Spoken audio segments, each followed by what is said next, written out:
कथेचं नाव परतीच्या वाटेवर. लेखक राजू मोहने. दारावर टकटक असा आवाज ऐकून अंतरुणात पडल्या पडल्या मनात विचार आला की यावेळी कोण आला असेल. दारावरची अशी थाप ऐकून बरीच वर्ष लोटलीत. इतक्या वर्षात अशी मनमोकळी थाप दारावर पडलीच नव्हती. या विचारात असताना पुन्हा टकटक ऐकू आली. कोण आहे? उठता उठताच मी विचारलं. पोस्टमन. पोस्टमन या दारावर? माझ्यासारख्या माणसाच्या दारावर? मी दार उघडलं. पोस्टमननं माझ्या हातात एक रजिस्टर पत्र दिलं. ते पाकिट निरखून पाहायला लागलो. कदाचित पोस्टमनची नजरचूक असेल, पण नाव पत्ता माझाच होता. थरथरत्या हातानं पाकिट फोडलं. त्यात एक लग्नपत्रिका होती आणि सोबत एक पत्र. मी आधी ते पत्र वाचलं. चिरंजीव रमेश यास अनेक आशीर्वाद. घरी लग्न आहे. निदान यावेळेस तरी ये. तुझा दादा. दादाचं पत्र होतं ते. किती वर्षानंतर आठवण झाली रे माझी. मग पत्रिका पाहिली. चिरंजीव सौभाग्यकांक्षिणी सुधा. आणि वाचता वाचता माझ्या डोळ्यांना धारा लागल्या. मी पुढे वाचू शकत नव्हतो. माझी छकुली आज एवढी मोठी झाली. कशी दिसेल ती भोवल्यावर? एक मन सांगत होतं आताच घरी जावं, पण नाही. दुसरं मन त्याला नाकारत होतं. काय म्हणून जावं आपण? वधू पिता म्हणून मिरवायचा कोणता हक्क होता आपल्याला? बाप म्हणून काय दिलं होतं मी तिला? तिच्या बाबतीत कोणतं कर्तव्य बजावलं होतं मी? हे कोण असं म्हणून विचारलं तर कोणत्या तोंडानं तिला सांगू, पोरी मी तुझा बाप आहे म्हणून? कशी दिसत असेल माझी छकुली. तो हिरवा शालू, हिरवा चोडा. कित्येक वर्ष झाली तिला बघून. जवळपास 15 वर्ष तरी झाली असावीत. हे सगळं कसं घडलं? याला जबाबदार कोण? घरची मंडळी? माझी पत्नी रेणू? नाही, नक्कीच नाही. याला जबाबदार होतो मीच. मी स्वतः माझ्या हातानं बर्बाद झालो होतो. त्यात रेणूची चूक अजिबात नव्हती.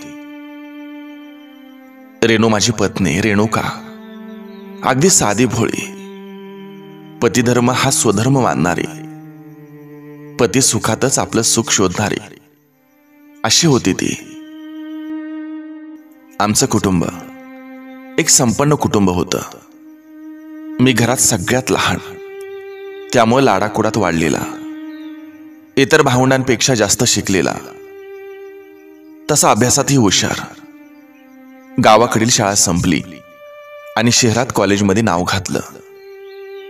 कॉलेजच्या आवारात पहिलं पाऊल टाकलं तशीच माझी नजर नीलावर पडली.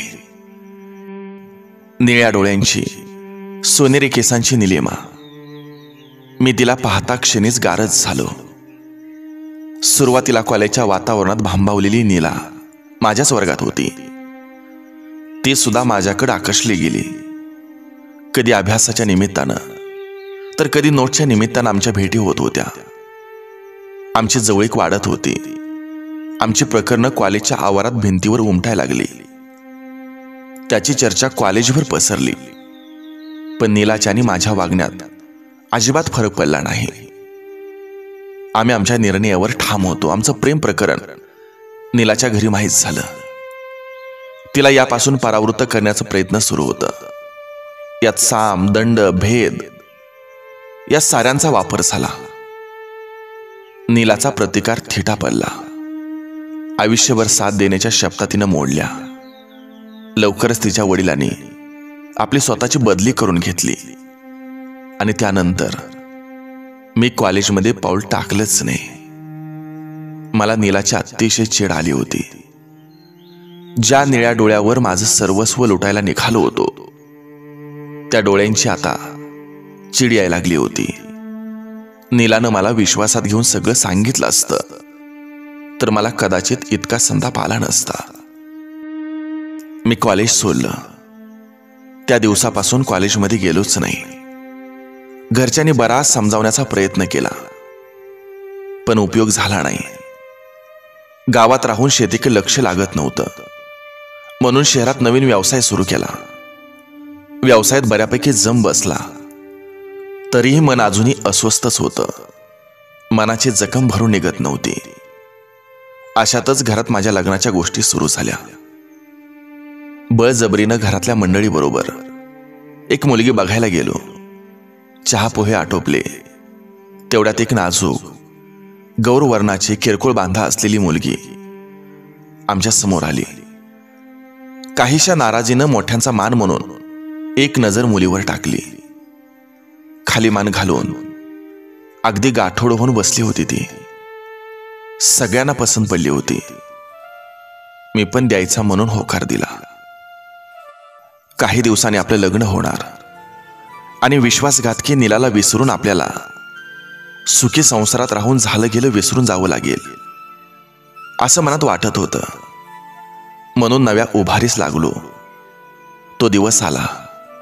रेणू आणि मी एकमेकांचं झालो. तो क्षण आला आणि दैवानं इथंच घाव घातला. रेणूच्या चेहऱ्यावर तेच निळं डोळं दिसत होतं ज्याने मला फसवलं होतं. माझा विश्वासघात केला होता. सूड घेणार होतो मी त्यांचा पण मनाला आवर घातला. ते डोळे मला स्वस्थ बसू देत नव्हते. माझं संसारातलं लक्षच उडालं. मी दिवसेंदिवस अधिकच बेचैन होत गेलो. जुन्या जखमा ताज्या होऊन त्यातून भळाभळा रक्त वाहू लागलं. वेदना असह्य होत होत्या. याची झळ नाहकच बिचाऱ्या रेणूला बसत होती. याची जाणीव मला होती. मनुष्य स्वभावच असा असतो की आपल्या दुःखापुढे त्याला दुसऱ्याच्या दुःखाची कल्पनाच येत नाही. असाच प्रकार माझ्याकडून रेणूच्या बाबतीत घडला.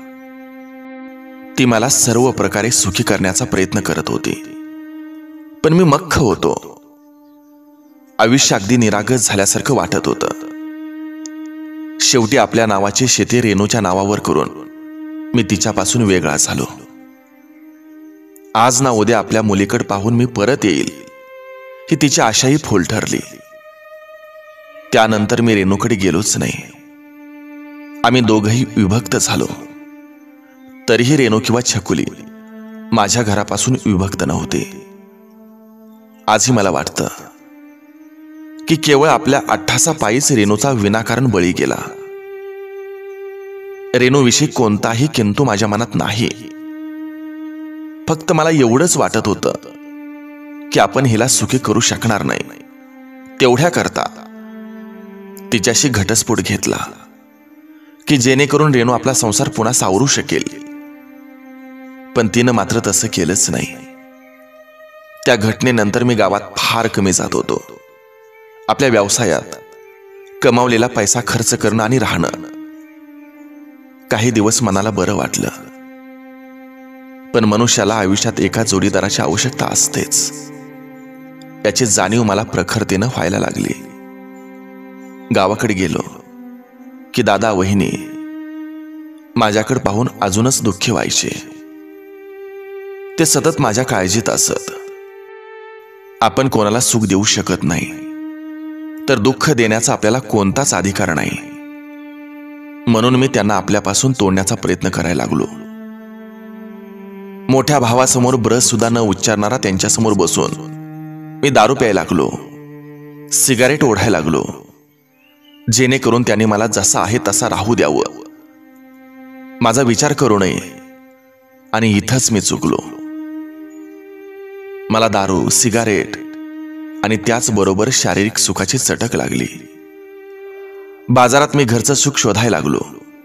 मी सगळं भोगून चुकलो. हे सगळं करून करून आज मी थकलो होतो. आता कोणाची तरी साथ हवी होती आणि ती मिळत नव्हती. एकाकी जीवनाचा वीट आला होता. या वयात इच्छा आणि वासनांचा अतिरेक होऊन त्या संपल्या होत्या. झालेल्या चुकीबद्दल मनात पश्चाताप होता. स्वाभिमान नव्हताच तो. मनात कमकुवतपणा होता. मला गेलेलं क्षण परत मिळणार नव्हतं. म्हणूनच एकलासी आहे रे, एकलासी राहावं या वृत्तीनं मी जगत होतो. आज मात्र सगळ्या भावना उचंबळून आल्या होत्या. काही केल्या मनाला बांध घालता येत नव्हता. 2 दिवसावर माझ्या मुलीचं लग्न येऊन ठेपलं होतं. वेळेपर्यंत मनात अस्वस्थता होती. मात्र वेळेवर मनाचा बांध फुटला आणि मी माझ्या गावी गेलो.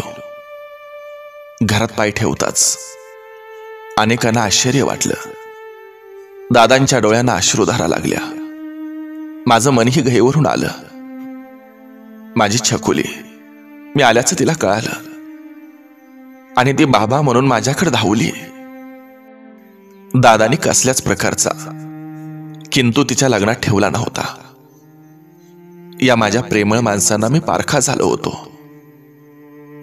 ती माणसं आज मला इतक्या वर्षात भेटली होती. मंगलाष्टक, सुलग्न पार पडलं. कन्यादानाची वेळ आली आणि दादानी मला कन्यादान करण्याची सूचना केली. मी जरा गोंधळलो. दादा, मी एकटाच? नाही दादा, तुम्ही कन्यादान करा. तेवढ्यात वहिनी बोलल्या, भाऊजी, तुम्ही एकटे कुठे आहात? रेणू आहे ना सोबत तुमच्या? असं म्हणून तिनं रेणूला समोर आणलं. कितीतरी वर्षांनी तिला बघत होतो. नजरेला नजर मिळवण्याचं धाडस होत नव्हतं. अश्रूंचा वर्षाव मात्र तिच्यावर होत होता, तिच्यावर होत होता, तिच्यावर होत होता.